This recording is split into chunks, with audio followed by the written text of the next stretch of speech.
My older brother lost another job and my parents decided I should pay for his life again. That's how the whole thing started. A few months ago, I drove over to my parents' house for what I thought was going to be a normal Sunday dinner. By the end of the night, I was being told that I should financially support my 39-year-old brother because he'd somehow managed to end up unemployed again. For context, I'm 36, a single father to my 10-year-old son Caleb. I work remotely in software consulting, make a decent living, and 2 years ago I finally paid off my mortgage. That house is the biggest thing I've ever accomplished. It represents years of overtime, skipped vacations, and careful budgeting. Apparently, to my family, it also means I'm their emergency ATM. My brother, Ryan, has spent most of his adult life chasing one dream after another. Some were harmless. Most were unrealistic. First he wanted to be a music producer. Then he tried launching a podcast network. After that came cryptocurrency investing. Then an online coaching business. Then an AI marketing startup. Every project was supposedly one breakthrough away from success. Every project failed. And somehow every failure became someone else's problem. Usually mine. The second I walked through my parents' front door, I knew something was off. My mother greeted me with the same overly cheerful smile she uses when she's hiding bad news. My father barely said a word. And Ryan was already sitting at the dining table. That alone was suspicious. Ryan is late to everything. Birthdays. Family gatherings. His own job interviews. If he was early, it meant he wanted something. Dinner started normally enough. We talked about work, my son, the weather, the usual safe topics. I answered politely and tried to relax. For a few minutes, it almost felt like an ordinary family dinner.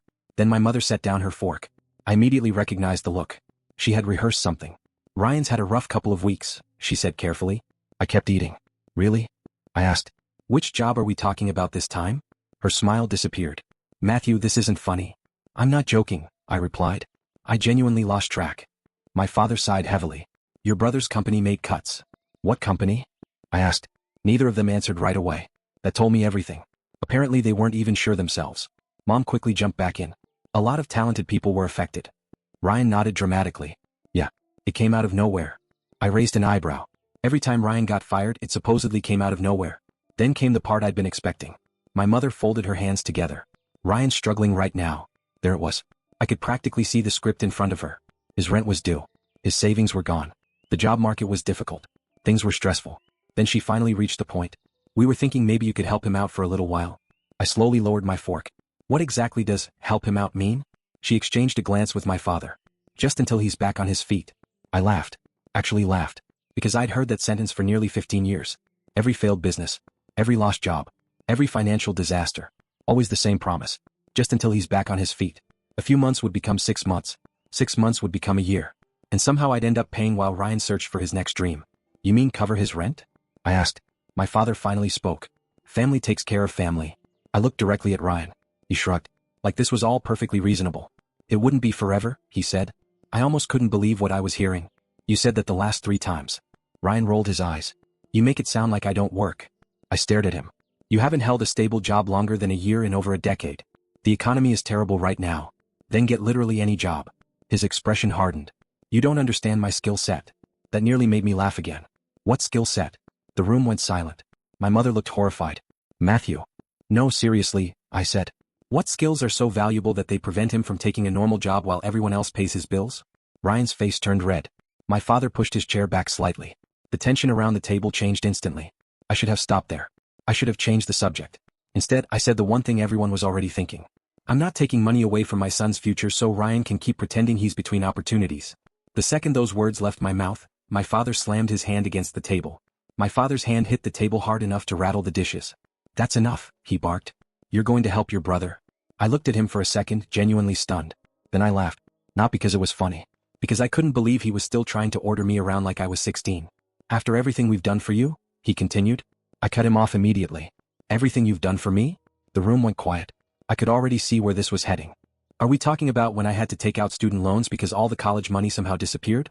Or when my marriage fell apart and you told me I couldn't move back home because you didn't want a child running around the house? My mother's face tightened. That was years ago. Exactly, I said. And I figured it out without anyone rescuing me. Ryan leaned back in his chair, arms crossed. You always do this. Do what? Act like you've suffered more than everyone else. I stared at him. The guy was unemployed again, asking for money, and somehow I was the problem. You've got a martyr complex, man, he said with a smirk. Maybe if you weren't so obsessed with every dollar. That's when I stood up. Not angrily. Not dramatically. Calmly. I walked into the kitchen, poured myself a cup of coffee, and took my time coming back. The silence followed me. When I sat down again, everyone was watching. I took a slow sip. Then I looked directly at my parents. Fine. My mother relaxed slightly. I could see hope flicker across her face. If family helps family, I continued, then it's your turn. Her expression froze. What does that mean? It means Ryan can move in with you. My father's eyebrows shot up. What? You heard me. I set my coffee down. I'm done being the family's backup plan. Nobody spoke, so I kept going. If he can't pay rent, he can stay here. You can cover his expenses. You can listen to all the reasons his next business venture is definitely going to work. Ryan's smirk vanished. Mom shook her head. That's ridiculous. No, I said. What's ridiculous is expecting me to keep funding a nearly 40-year-old man because nobody else wants to tell him no. My father leaned forward. You can't just abandon your family. I shrugged. Actually, I can. Then I said something that changed the entire room. I'm selling my house anyway. Dead silence. My mother blinked. My father frowned. Ryan sat upright. What are you talking about? Dad asked. I'm putting the house on the market. That wasn't technically true. At least not yet. But the idea had crossed my mind more than once. And judging by their reactions, they believed every word. My mother looked genuinely alarmed. You don't mean that? I didn't answer. Because part of me actually did. The house was paid off. My son and I could move somewhere smaller. Start fresh. Maybe farther away. Maybe somewhere my family couldn't treat me like their personal bank account. For the first time all evening, nobody had a response. Dinner ended shortly afterward. The drive home felt strangely peaceful. Like I'd finally said something I'd been holding back for years. Unfortunately, that wasn't the end of it. That night my phone rang. Mom. I almost ignored it. Almost. The second I answered, her voice turned soft and careful. The way people speak when they're trying to manipulate you without sounding manipulative. Honey, she began. I know emotions were running high tonight. I closed my eyes. Here we go. You didn't mean those things. I absolutely meant them. Pause. Then she tried a different angle. This family needs you. There it was. Not loves you. Not appreciates you. Needs you. Like I was some utility bill that couldn't be disconnected. We've always depended on you. She said it like it was a compliment. For years I'd thought it was. Now it just sounded exhausting. I'm not paying Ryan's bills. Just until. No. Another pause. Then she played the card she always played whenever she was losing. My son. What about Noah? The second she said his name, my stomach tightened. What about him? If you sell the house because of this argument, you're disrupting his life. I nearly laughed. The argument. As if the problem wasn't 15 years of entitlement. As if the problem was me finally refusing. My son was 11 years old. The center of my entire world. His mother moved across the country when he was 5. Since then it had been just the two of us. Every school pickup. Every doctor's appointment. Every late night fever. Every soccer game. Me. I never asked anyone to help. Not my parents. Not Ryan. Nobody. So hearing my mother use Noah as leverage hit a nerve. A big one. You don't get to use him in this conversation. The line went silent. Then I added something I'd never said out loud before. He's the only reason I still have any relationship with this family. A long pause followed. When my mother spoke again, her voice was colder. You've changed. Maybe. You've become selfish. I laughed. Not because it was funny. Because after everything that word sounded ridiculous. No, I said quietly. I just stopped volunteering to be taken advantage of. Her tone sharpened. We didn't raise you like this. I felt years of resentment finally boiling over. No. You raised me to solve everyone's problems. Silence. You raised me to work harder whenever Ryan failed. More silence. You raised me to believe being responsible meant sacrificing myself for people who refused to help themselves. The line went dead. She hung up. I stared at my phone for several seconds. My heart was pounding. But surprisingly, I wasn't angry. I felt lighter. Like I'd finally stopped carrying something I'd been dragging around for half my life. The next few weeks were strangely quiet. No calls. No family dinners. No guilt trips. Ryan sent a couple of text messages pretending everything was normal. I ignored them. For the first time in years, I focused entirely on my own life. Work was good. Noah and I spent weekends together. We visited a science museum. Built a model rocket. Started playing chess before bed. Annoyingly, he was getting good enough to beat me. Things felt peaceful. Normal. I should have known it wouldn't last. 3 weeks later, on a Wednesday morning, I was working from my home office when my phone rang. It was my neighbor, Mrs. Parker. The second I answered, she sounded confused. Daniel, she said, there are strangers walking around your property. Daniel, sweetheart, are you moving? The question caught me completely off guard. It was my neighbor, Mrs. Parker. I glanced at the clock. 11:07 a.m. No, I said slowly. Why? There was a pause. Well, there's a moving truck in your driveway. My stomach immediately tightened. A moving truck? Yeah. A couple of men are unloading boxes. I thought maybe you were renting the place out. The blood drained from my face. Nobody was supposed to be at my house. No deliveries. No contractors. No movers. Nothing. I told my manager I had a family emergency, grabbed my keys, and left so fast I forgot my coffee sitting on the desk. The entire drive home felt endless. Every possible scenario ran through my head. A scam. A mistake. A burglary. I wasn't prepared for the truth. When I pulled into my neighborhood, the truck was still there. Two movers were carrying boxes up my front walkway. One of them spotted me getting out of my car. "Hey," he called casually. "You Daniel?" "Yeah." He checked something on a clipboard. "We're just dropping this stuff off for your brother." I stared at him. "My brother?" "Yeah." Said he's staying here temporarily. For a second, my brain completely stopped processing information. Then the front door opened, and there was Ryan, standing on my porch, holding a soda, looking completely comfortable, like he owned the place. "Hey man," he said. "Relax." I couldn't believe what I was seeing. "How did you get inside my house?" He shrugged. "Mom had your spare key." My chest tightened. "What?" "She said you wouldn't mind helping me out for a few days." I looked past him. Boxes were already stacked in my living room. My living room. The house I'd spent years paying off. The house I'd protected for my son. Ryan took another sip of his drink. "I'll be gone before the weekend." I walked past him without another word. The guest room door stood open. A suitcase sat on the bed. Clothes were hanging in the closet. A duffel bag rested against the wall.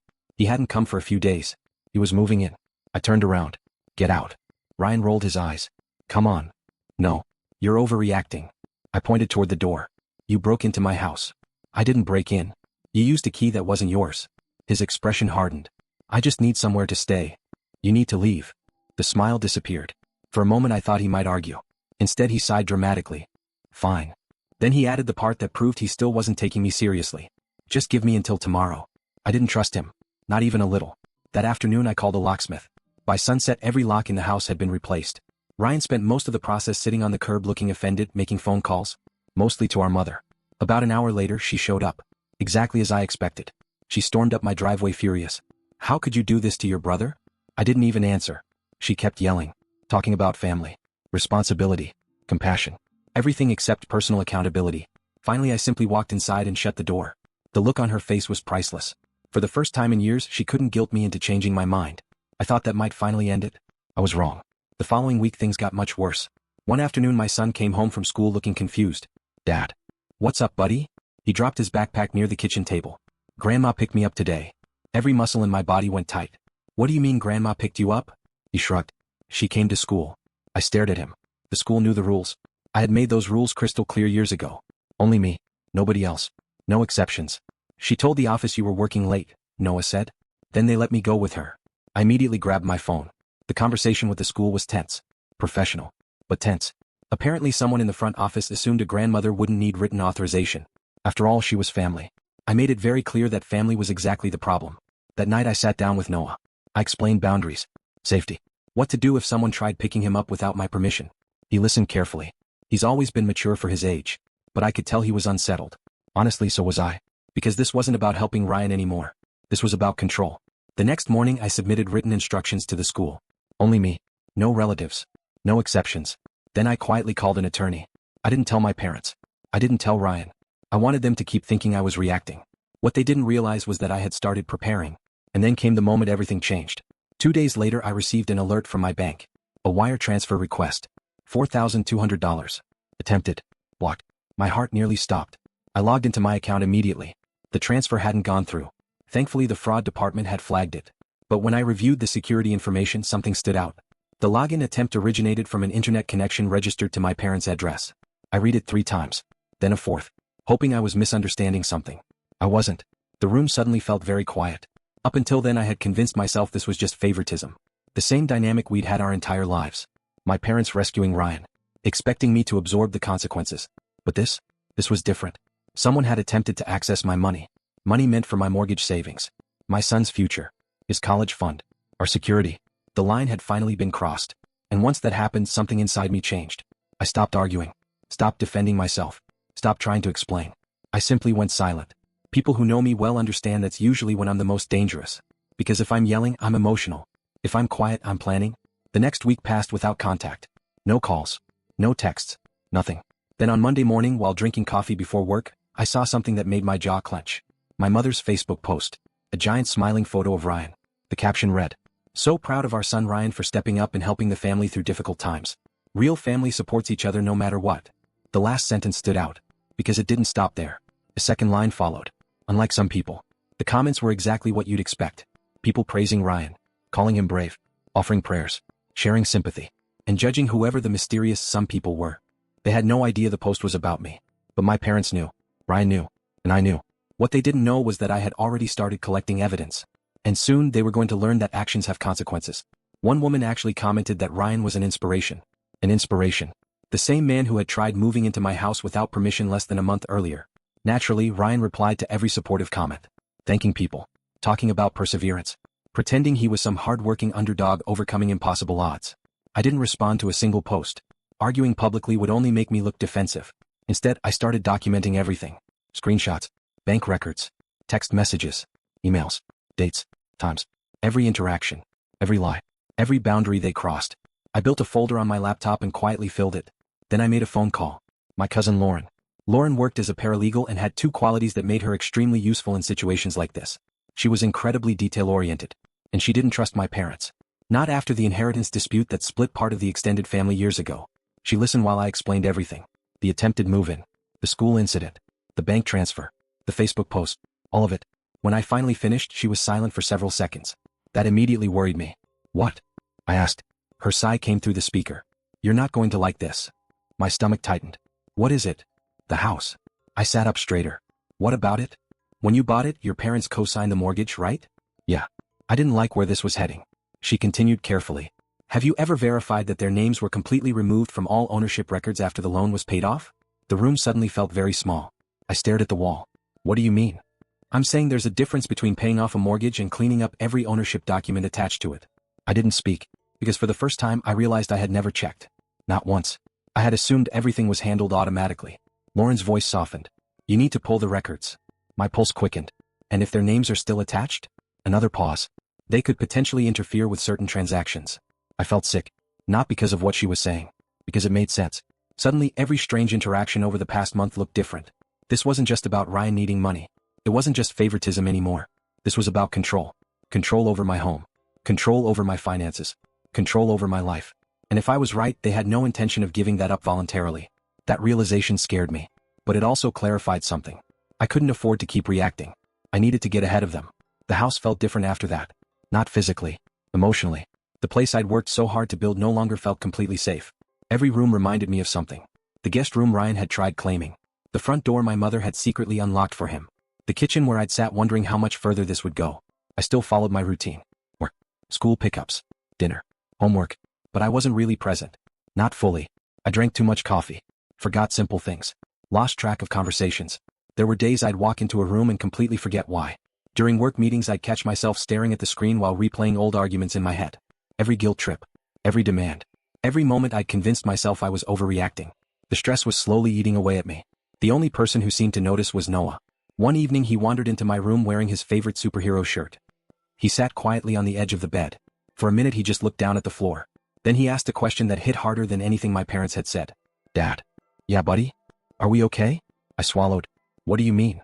He shrugged. You seem sad. That hurt. Because he wasn't wrong. You used to sing while making breakfast. I blinked. I hadn't even noticed I'd stopped. For years I'd make up ridiculous songs while cooking pancakes. Little traditions. Little moments. And somehow all this family drama had stolen those too. I wrapped my arms around him. Held him tighter than usual. Yeah, I said quietly. We're okay. But as I said it, I realized something. I didn't want us to just survive this. I wanted us free from it. Completely. No more guilt. No more obligations. No more being responsible for people who refuse to take responsibility for themselves. That night, after Noah went to sleep, I opened every document I could find related to the house. Mortgage records. Closing documents. Property filings. Old emails. Anything. Some nights I stayed up until 2 or 3 in the morning digging through years of paperwork. Most of it was useless. Page after page of legal language. Bank correspondence. Loan statements. But eventually I found something. One email. 8 years old. Buried inside an archived folder. I almost skipped past it. Then I noticed the sender. My father. The message had been sent to our loan officer. I read it twice. Then a third time. The email said, "We'd like our names removed from the title once Daniel passes the 5-year payment milestone. This property was always intended to belong solely to him." I sat back in my chair, staring at the screen. Because that single sentence changed everything. My father had acknowledged in writing that the house was mine. Always mine. There had never been any expectation of shared ownership. No future claim. No hidden arrangement. Nothing. So why had their names never been removed? Maybe it was an oversight. Maybe someone forgot. Or maybe they liked keeping one hand on the steering wheel. A way to maintain leverage if they ever needed it. A way to remind me that nothing was truly mine. Whatever the reason, I finally had something valuable. Evidence. And for the first time in weeks, I felt something I hadn't felt in a long time. Oh. Unfortunately, the next discovery would prove the situation was even worse than I imagined. I forwarded the email to Lauren the next morning. Her response arrived less than 10 minutes later. One word: jackpot. That was all she wrote. But honestly, she didn't need to say more. For the first time since this nightmare started, I had proof. Actual proof. Not assumptions. Not family history. Not emotional arguments. Evidence. And once I had that, I stopped thinking defensively. I started thinking strategically. The first thing I did was lock everything down. Every password. Every account. Every security question. Anything that could potentially be accessed by someone who knew me too well. Because one thing I'd learned growing up was that my family knew a frightening amount about my life. Favorite pet. First car. Childhood address. All the answers banks love to use as security questions. I changed everything. Then I enabled two-factor authentication on every account I owned. Work accounts. Personal accounts. Investments. Retirement funds. Everything. I moved Noah's college savings into a completely separate institution. Not because I thought anyone could legally touch it, but because trust had disappeared. And once trust is gone, caution becomes common sense. I checked my vehicle title, insurance policies, utility accounts, emergency contacts, anything connected to my name, anything connected to my future. I wanted a clean slate, no hidden surprises, no opportunities for interference. Then I opened a brand new savings account, one nobody knew about, not even accidentally. That part was important. My mother had a talent for gathering information. She wasn't a hacker. She wasn't some criminal mastermind. She was simply very good at getting people to talk. A casual conversation with a receptionist. A friendly question at a bank. A harmless comment to the wrong person. Information seemed to find its way to her. So I stopped giving information away. Every extra dollar went into that new account. I cut expenses wherever I could. Canceled subscriptions. Stopped ordering takeout. Made coffee at home. Started cutting my own hair. Nothing dramatic. Just temporary sacrifices while I rebuilt. Because the truth was, I wasn't doing great. The stress had caught up to me. Not in some dramatic movie scene. No breakdown. No screaming match. Nothing obvious. It was quieter than that. More dangerous. I'd wake up and realize I hadn't spoken to a friend in weeks. I'd eat the same thing 4 days in a row because grocery shopping felt exhausting. Some nights I'd lie awake staring at the ceiling until 3 in the morning, wondering if maybe they were right. Maybe I was selfish. Maybe I was cold. Maybe I had become the villain in my own family's story. Then I'd think about Noah. And those thoughts would disappear. Because protecting my son wasn't selfish. Protecting our home wasn't selfish. Protecting our future definitely wasn't selfish. Eventually I asked myself a question I'd avoided for years. What do I actually want? Not what my parents wanted. Not what Ryan needed. Not what would keep everyone happy. What did I want? The answer surprised me. At first it was simple. Peace, space, boundaries. But the more I thought about it, the clearer it became. I wanted freedom. Real freedom. The kind where nobody had leverage over me. The kind where nobody could show up and demand access to my life. And that's when I made a decision. I was going to sell the house. Not because I was running away. Because I wanted control over my own future. The choice had to be mine. So I called a realtor. Her name was Rebecca. Professional. Direct. The kind of person who could walk into a room and immediately spot 3 problems nobody else noticed. She toured the property while taking notes. Talking about market conditions. Listing photos. Potential buyers. Timing. At one point I decided to tell her everything. The title issue. The family drama. The legal mess. All of it. She listened quietly. Then laughed. Not at me. At the situation. You'd be amazed how many houses get sold because people are trying to escape relatives. That actually made me feel better. At least I wasn't the only one. More importantly, she referred me to a real estate attorney who specialized in title disputes. A week later I was sitting in his office. Lauren sat beside me. Reviewing paperwork. Going through records. Building a case. The attorney looked through the old email from my father several times. Then nodded. This helps. That was all I needed to hear. We filed paperwork to correct the ownership records and formally remove any remaining claim connected to my parents. Years of mortgage payments. Bank statements. Property records. The email. Everything went into the filing. A few days later my parents were officially served. And for the first time in weeks my phone rang. Not my mother. Not my father. Ryan. I almost ignored it. Almost. When I answered he sounded offended. Like I had wronged him somehow. Bro, what are you doing? I leaned back in my chair. What do you mean? This legal stuff. His voice rose immediately. You're dragging mom and dad into court over a house. I didn't respond. So now you're attacking your own family? Still nothing. Ryan hated silence. He rushed to fill it. This is all because I needed help? I finally spoke. No. Another pause. Then I continued. This is because somebody moved into my house without permission. Silence. This is because somebody tried picking up my son without my knowledge. More silence. And this is because somebody attempted to access my bank account. His response came too fast. That was mom's idea. The second the words left his mouth, he froze. I smiled. Slowly. Because he realized what he'd just done. I mean, too late. You just admitted you knew about it. Silence. Then the line disconnected. I stared at the phone. And for the first time in months I laughed. A real laugh. Not angry. Not bitter. Just relieved. The truth was finally starting to come out. But rebuilding my life wasn't just about legal victories. It was about fixing what years of family pressure had done to me. So I started therapy again. I hadn't gone since my divorce. At first it felt awkward. Like reopening a box I'd spent years keeping sealed. But it helped. A lot. Every Thursday evening I logged into a video session and unpacked things I didn't even realize I was carrying. Guilt. Responsibility. Fear. Obligation. All of it. One session my therapist said something that stayed with me. You were taught that other people's happiness was your responsibility. I nodded. Now you're learning that your peace matters too. That sentence hit harder than I expected. Because for most of my life, peace had felt selfish. Now it felt necessary. Slowly things started improving. I reconnected with old friends. Started exercising again. Nothing impressive. Just running around the neighborhood. Sometimes Noah rode his bike beside me while I jogged. We talk about school. Video games. Random facts he learned online. Little things. Normal things. And for the first time in a long time, life started feeling normal again. Unfortunately, normal was about to disappear. Because while I was rebuilding my future, my parents were planning something that would force the entire family into the open. Little by little, life started looking normal again. I cooked dinner instead of ordering food. I slept through the night more often. I even started working on a side project I'd been putting off for years. Nothing groundbreaking. Just a simple scheduling app for divorced parents trying to manage custody arrangements. The kind of thing I wished I'd had when Noah was younger. It felt good to build something again. To create instead of constantly reacting. One Saturday morning I was making pancakes when Noah walked into the kitchen. He stopped halfway across the room. Then smiled. You're singing again. I looked up from the stove. What? You stopped for a while. I hadn't realized he'd noticed. Kids notice everything. I smiled. Yeah, I guess I did. He grinned. I like it better this way. That nearly broke my heart. Me too, buddy. For a moment things felt okay. But deep down I knew the fight wasn't over. The legal filings had slowed my parents down. They hadn't stopped them. A few weeks later their response arrived. And it was exactly what I expected. A different attorney. A new story. According to their paperwork, there had supposedly been verbal agreements. Shared understandings. Family arrangements. Unwritten expectations. The usual nonsense people invent when actual evidence isn't on their side. What surprised me wasn't the claims. It was the way they described me. Apparently I was unstable. Impulsive. Emotionally unpredictable. All based on second-hand accusations with absolutely no supporting evidence. Reading it was infuriating. Not because I believed any of it. Because it reminded me how little truth mattered when people were desperate. Then came the moment that changed everything. One Saturday afternoon I opened my front door and found a large envelope sitting on the welcome mat. No return address. Just my name. I carried it inside. Opened it at the kitchen table. And immediately felt my stomach drop. It was a demand letter. My parents' attorney was claiming they were entitled to $72,000 in equity from my home.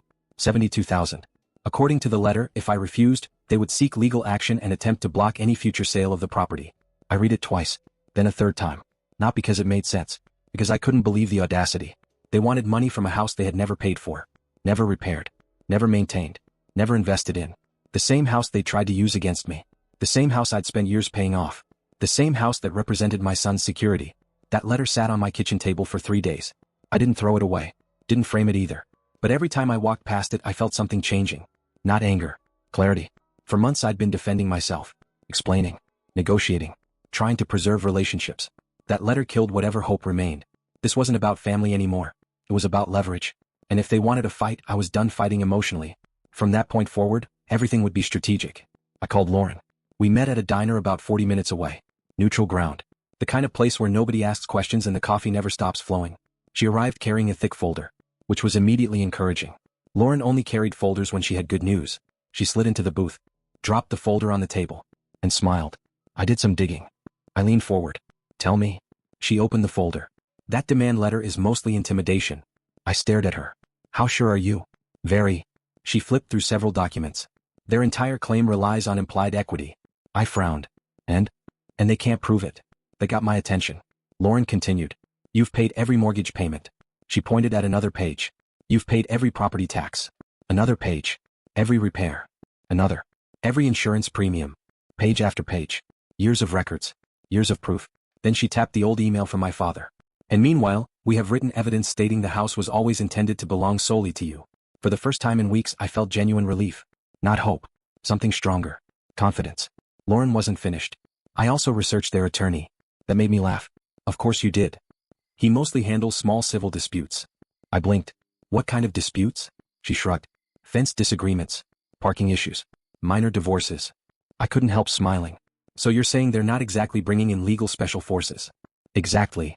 She leaned back. Daniel, they're throwing punches because they're losing. I sat quietly for a moment, processing everything. Then I said something that surprised even me. I don't just want to win. Lauren raised an eyebrow. What does that mean? I thought about Ryan in my guest room. My mother taking Noah from school. The attempted bank transfer. The Facebook post. The lies. The threats. Everything. I'm tired of surviving this. Lauren watched me carefully.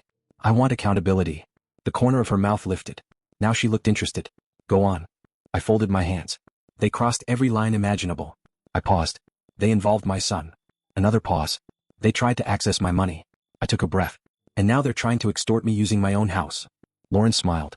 A dangerous smile. The kind lawyers probably aren't supposed to enjoy. Now you're thinking clearly. The next step was obvious.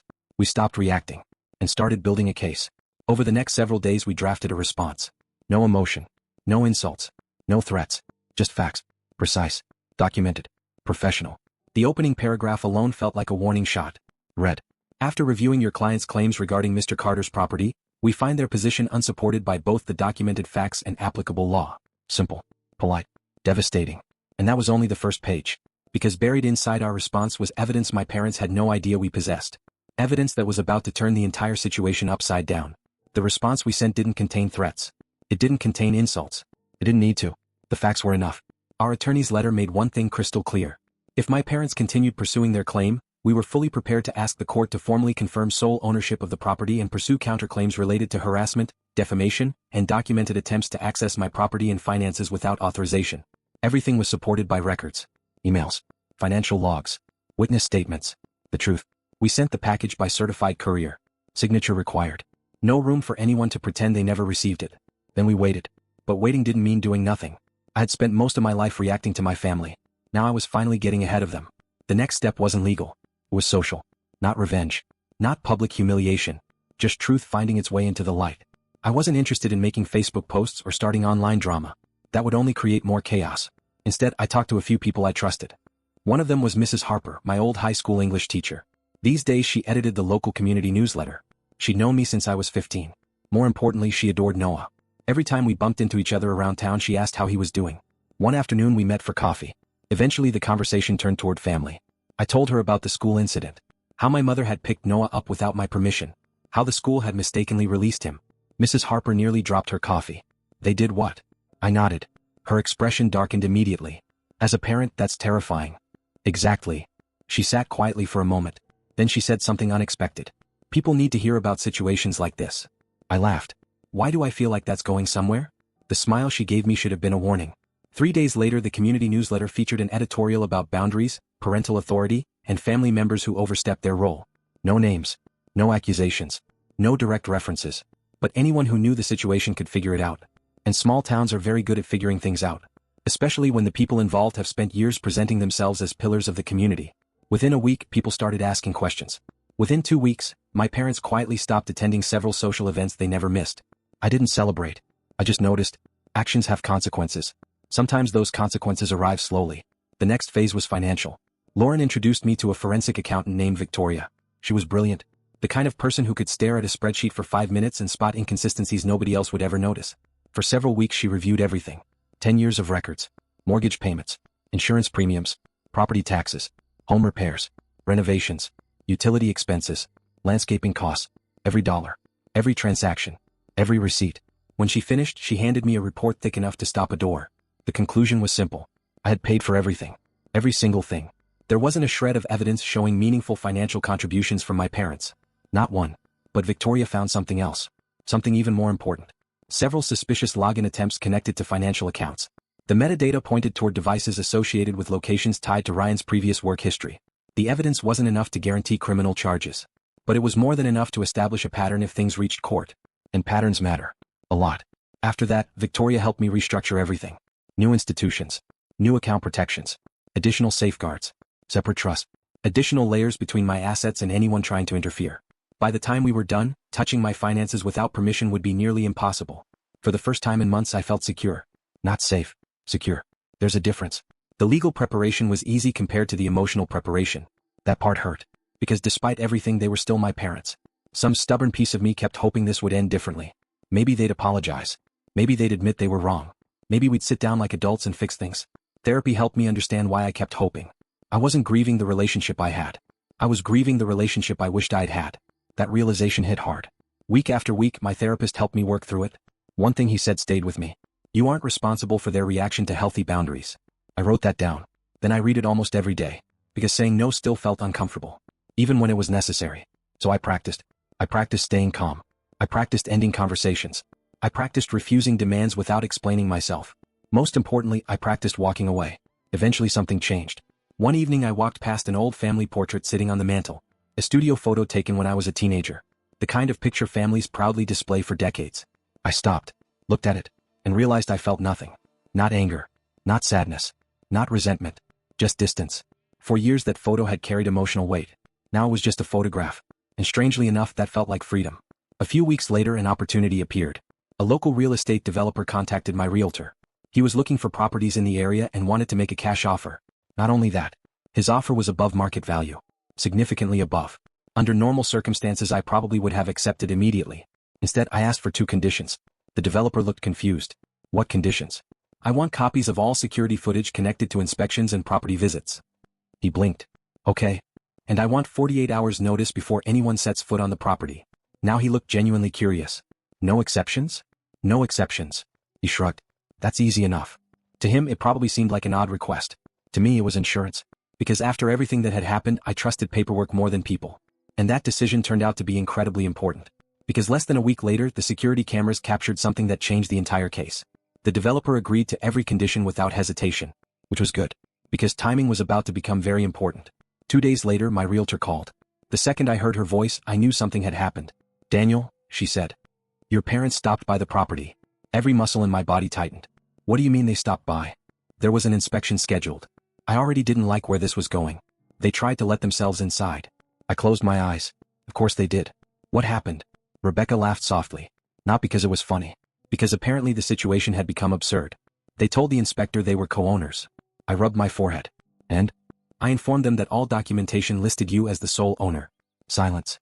Then she added something else. Your mother wasn't happy. I could imagine that. What did she say? Rebecca hesitated. Then sighed. She told everyone present that you were having some kind of emotional breakdown. There it was. The next phase. If they couldn't control me financially, they'd attack my credibility. Apparently I wasn't just selfish anymore.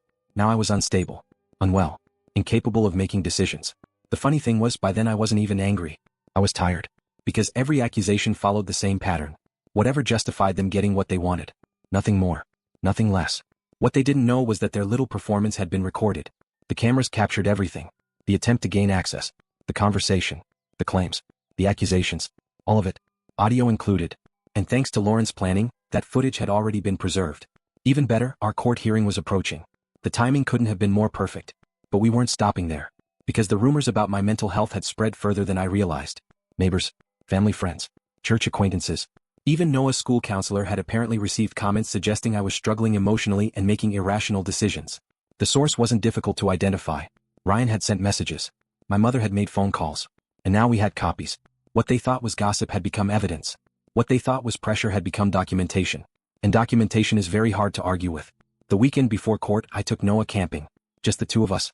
No phones. No emails. No lawyers. No family drama. Just fresh air and quiet. We hiked. Skipped rocks across a lake. Burned marshmallows because neither of us was paying attention. For 2 days I almost forgot about the case. Almost. That night we lay inside the tent watching stars through the mesh roof. After a long silence, Noah spoke. Dad. Yeah. Are you still mad at Grandma and Grandpa? The question lingered for a moment. I thought carefully before answering. No. It surprised even me. Because it was true. Anger had mostly disappeared. What remained was determination. I'm just making sure they can't hurt us anymore. Noah considered that. Then nodded. Like it made perfect sense. A few seconds later he pulled his sleeping bag up around his shoulders. Good. That single word told me everything. Kids understand more than adults realize. The hearing arrived faster than expected. And honestly, it wasn't nearly as dramatic as television makes courtrooms look. No grand speeches. No packed audience. No surprise witnesses bursting through the door. Just a judge. A few rows of seats. Stacks of documents. And years of family history compressed into legal paperwork. Lauren sat beside me. Calm as always. Folders neatly organized. Tabs color-coded. She looked more prepared than anyone in the building, including some of the attorneys. My parents arrived late. which somehow felt completely on brand. My mother wore her respectable citizen outfit, the one she always chose for church events and community functions. My father looked exhausted, older than I remembered. Ryan wasn't seated with them. Due to an earlier confrontation with courthouse security, he had been instructed to remain outside until needed. That detail alone almost made me laugh. When the judge entered, everyone stood. My heart was pounding, but not from fear, from anticipation. For the first time, someone completely neutral was about to review the facts. Not family history, not emotional manipulation. Facts. Lauren began. Methodical, precise. Mortgage documents, ownership records, payment history, tax filings, insurance statements, maintenance expenses, 10 years of records. Every single piece pointing in the same direction. The house was mine. The evidence was overwhelming. Then came the email. The old email from my father. The one stating that the property was always intended to belong solely to me and that their names were supposed to be removed from the title. The judge read it carefully, then read it again. I noticed him adjusting his glasses, studying the language, studying the dates, studying the context. That was a good sign. After that, Lauren called me to testify. I told the truth. Nothing more. Nothing less. I explained how the house was purchased. How my parents had agreed to help me qualify for the mortgage years earlier. How I spent years making every payment myself. How they promised the ownership issue would eventually be corrected. How it never was. Then I talked about everything that happened afterward. Ryan moving into my house without permission. The spare key. The school incident involving Noah. The attempted access to my bank account. The online attacks. The rumors. The pressure. The intimidation. Every word was backed by evidence. Emails. Screenshots. Bank records. Witness statements. When I finished speaking, the courtroom was completely silent. And then Lauren introduced the final piece of evidence. The security footage. The footage my parents had no idea existed. The footage that would make it impossible for them to deny what happened next. When I finally reached my limit, we submitted everything. The screenshots. The bank records. The login attempts. The security footage. Every single piece of evidence. Including the recording of my parents showing up at the property after it had been listed for sale. The video was crystal clear. You could hear my mother arguing with Rebecca. You could hear her getting increasingly frustrated. And then she said the one thing that destroyed their entire case. This house was never really his. She pointed toward the property. We paid for it. He just happened to live there. The second those words played in court, I saw Lauren glance at me. Not because she was surprised. Because she knew exactly what had just happened. My parents had spent months claiming they were simply trying to help. Trying to support family. Trying to protect everyone involved. But that recording exposed the truth. This had always been about ownership, control, entitlement, and for the first time they had said it out loud. When the judge invited my parents to respond, things unraveled quickly. My mother tried to regain control of the narrative. She spoke about family obligations, about sacrifice, about how Ryan had fallen on difficult times, about how they were only trying to help him find stability. The judge listened patiently. Then he asked a few simple questions. Questions that didn't require emotion, only facts. Did either of you ever reside in the property? My mother hesitated. No. Did you pay property taxes on the property? No. Did you contribute toward maintenance, repairs, or improvements? Silence. My father finally spoke. This isn't really about money. The judge looked up. No. Dad shifted uncomfortably. It's about respect. The judge stared at him for a moment, then looked back down at the documents. That was when I knew. The case was over. A few minutes later, the ruling came. Come. Direct. Final. Based on the evidence presented, the court determined that I was the sole legal and equitable owner of the property. My parents' claim was denied entirely. Any remaining interest connected to the title was removed. The property belonged exclusively to me. No conditions. No shared ownership. No future claims. Just like that. Years of guilt. Months of conflict. Thousands of pages of paperwork. Done. Case closed. At least legally. But the story wasn't finished. Not quite. 3 days after the ruling, I mailed several envelopes. Not to my parents. Not to Ryan. To the people whose opinions mattered most to them. Community leaders. Church board members. A few longtime family friends. People who had likely heard distorted versions of the story. Inside each envelope was a copy of the public court ruling, along with a short note. Nothing emotional. Nothing dramatic. Just a simple statement explaining that recent rumors regarding my home and finances had been resolved in court and that the attached documents spoke for themselves. I never followed up. I didn't need to. The consequences arrived on their own. Apparently my mother became so upset that she repeatedly contacted courthouse staff trying to challenge the outcome. That did not go well. Ryan made a lengthy Facebook post claiming he had been betrayed by the one person who was supposed to support him. Unfortunately for him, people had started asking questions. Questions he couldn't answer. Questions tied directly to court records. I never responded. Silence was working just fine. Then the final piece fell into place. 2 weeks later, Rebecca called. The sale was complete. Cash offer accepted. Funds transferred. Everything finalized. I sat in my kitchen for a long time after that call, just staring out the window. Because after everything that had happened, I finally had what I'd been fighting for. A choice. A fresh start. Within a month, Noah and I moved. The new house wasn't as large. It wasn't as impressive, but it felt different. Peaceful. It sat farther away from the town where I grew up. Farther away from old expectations. Farther away from old patterns. The backyard was huge. There were trees everywhere. And there was a lemon tree that Noah immediately became obsessed with. He announced that next summer he was opening a lemonade stand. A serious business operation according to him. For the first time in years, I laughed without forcing it. The best part? The house was ours. Completely. No co-signers. No leverage. No strings attached. After we settled in, I changed our phone numbers. I didn't announce it. I didn't explain it. I simply moved forward. About a month later, Noah came home from school holding an envelope. "It's from Grandma," he said. Someone had apparently dropped it off at the office. No stamp. No return address.